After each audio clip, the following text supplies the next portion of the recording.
শরীফ ওসমান হাদির উপর সম্প্রতি যে হামলার ঘটনা ঘটেছে তা শুধু একজন ব্যক্তির উপর আঘাত নয়, এটি বাংলাদেশের অস্তিত্বের উপর আঘাত, আমাদের গণতান্ত্রিক পথ চলার উপরে আঘাত। শরীফ ওসমান হাদি বর্তমানে সংকটাপন্ন অবস্থায় চিকিৎসাধীন। তার চিকিৎসা ও নিরাপত্তা নিশ্চিত করতে সরকার প্রয়োজনীয় সব ব্যবস্থা গ্রহণ করেছে। ইতোমধ্যে উন্নত চিকিৎসার জন্য তাকে সিঙ্গাপুরে পাঠানো হয়েছে।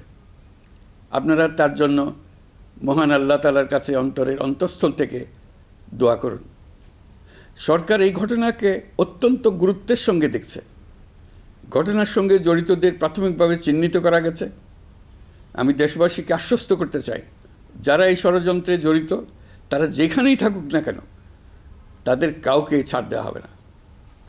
আমি পরিষ্কারভাবে বলতে চাই, পরাজিত শক্তি ফ্যাসিস্ট টেররিস্টদের এই অপচেষ্টা সম্পূর্ণভাবে ব্যর্থ করে দেওয়া হবে। ভয় দেখিয়ে, সন্ত্রাস ঘটিয়ে বা রক্ত ঝরিয়ে এদেশের গণতান্ত্রিক অগ্রযাত্রা কেউ থামাতে পারবে না। আপনাদের প্রতি আহ্বান জানাই, সংযম বজায় রাখুন, অপপ্রচার বা গুজবে কান দেবেন না।